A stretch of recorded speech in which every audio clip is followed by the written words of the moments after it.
to all the dispossessed youth of Africa, for perpetuation of communion with ancestral spirits through the fight for African freedom, and in the firm faith that the dead, the living, and the unborn will unite to build the destroyed shrines.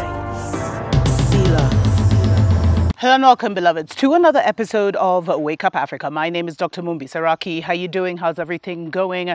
I really do pray that you are well in all your ways and that you're moving into living life truly on your own terms. And what that means in this season and time that we're in is that you're setting your intentions for the new year. We can argue, does the year really begin on January 1st and all that? But because of the global push that is a new year, that is a new beginning, although the new beginning is actually December 21st, but stories for the days.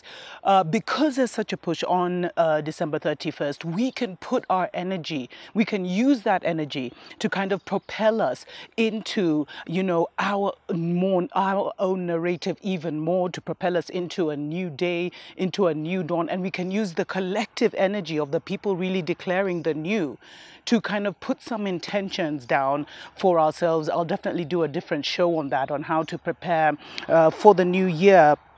But, the death of Desmond Tutu, Archbishop Desmond Tutu, has been trending across Kenya and across South Africa. I'm not sure if it's been trending across the whole of Africa, even the world, beloveds. And, he died, I think, on the 26th of December.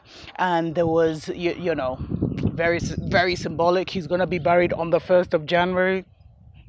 And so all these tributes have come pouring in, from the Queen of England to, all the presidents across Africa, to, I think even Biden sent a message and of condolence.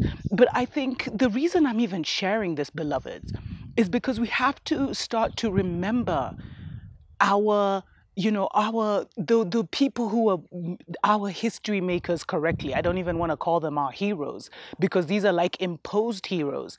And we have to acknowledge that people like Desmond Tutu actually held back South Africa and are the reason that South Africa is in the place right now, that it is right now, because they did not take the difficult decisions. He was very close to Mandela, and in fact, him and Mandela both joined the Knights of Malta at the same time. The Knights of Malta is kind of like, a secret society group where a lot of African leaders go, and their allegiance is literally like a military order or something. And their allegiance is to the Queen, beloveds. It's like confirming their puppets. And Desmond Tutu was one of the people who was behind the Truth, Justice and Reconciliation Commission, which I feel was the greatest injustice for the South African people, for the people that look like I and I. Because what they didn't understand is by putting a spiritualist, a spiritual wizard, an archbishop there, and having, people confess their sins and then nothing, they weren't punished for it. It has continued the great injustice of our people. And we have to start recognizing that a lot of people that Babylon will celebrate is because they helped Babylon. They helped Babylon to achieve their objective in the nation. That's why they receive an honorable send-off. But Desmond Tutu was a gatekeeper, beloveds. He kept Africa from its real, South Africa, from its real liberation, from, righting the wrongs that needed to be righted. Because you see, beloveds, we live in a spiritual world first. And I don't think people understand just what damage that Truth and Reconciliation Commission did. Because it literally allowed people who committed broad daylight murder to get away with it. And spiritually, it's like spiritually everything was cancelled out. And our people never got any justice. And yet Desmond Tutu even received like the Nobel Peace Prize. And, he was propped up because he was a gatekeeper. And, you know, many can say he stood against apartheid, he did this, he did that. But he was the Archbishop of the Queen's freaking church. I mean, if you don't know, the Anglican Church came about when one of the Queen's descendants, you know, was refused to get a divorce or something. And he was like, F you to the Roman Catholic Church, and the Anglican Church was created. So Desmond Tutu's allegiance was always to the Queen. And I'm not sharing this to like shatter his, I'm just, you know, shatter his memory or anything. But we must remember people correctly and refuse to have these self-imposed heroes that did nothing but damage to our people and have perpetuated the terrible situation that many of our people find ourselves in.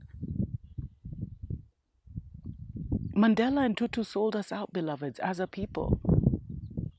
And there are many, some call them, you know, in the divided states, they're called boule, although I think there's an African boule. But it's more like presidents, prime ministers, CEOs, who they manufacture. Like, if you look at the independence struggles, a lot of them started out so genuine, but then they manufactured heroes that weren't real heroes. They manufactured a lot of the independence at the end. They hijacked and manufactured kind of how it ended up. And that's why our people are not free. So we have to remember people objectively, beloveds. And if Babylon is celebrating someone, then we really need to look even closer at the story of his life. Let me know what you think in the comments below. Tuko pamoja.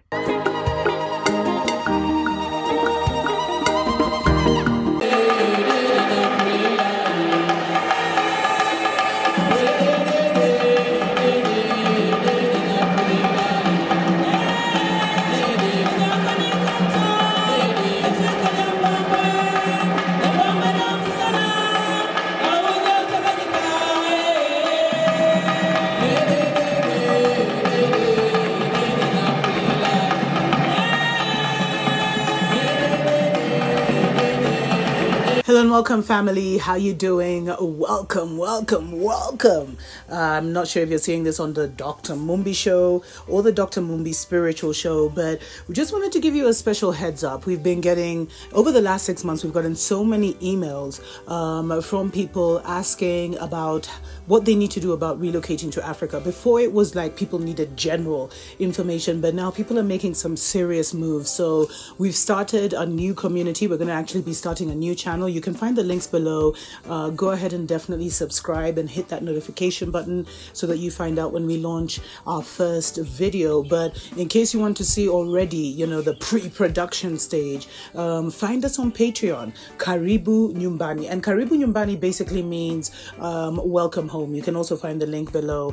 And it's everything you need to know about repatriating to Africa. And the reason we've decided to create the online platform is because people are in need of lawyers, of bankers, of realtors, etc., and advice from these people on how to relocate back to the continent. As someone who relocated 10 years ago, you know, there's a lot of experience that I have under my belt about what the relocation process looks like. So definitely, beloveds, consider subscribing to the new channel, links down below, and join us, more importantly, on Patreon, where you can even ask questions. And by the way, if you're a creator, in terms of, you know, if you're what they call professional, if you're some kind of, you know, if you're a realtor, if you're a lawyer in your country and you'd like to be a country representative to help people relocate, or if you have a consultancy agency, definitely reach out, Dr. Mumbi at drmumbishow.com.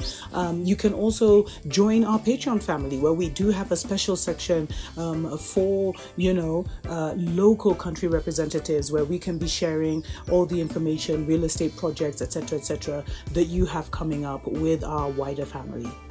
So happy to be starting this journey with you. We wish all of you the greatest success in returning back home. Karibu Nyumbani.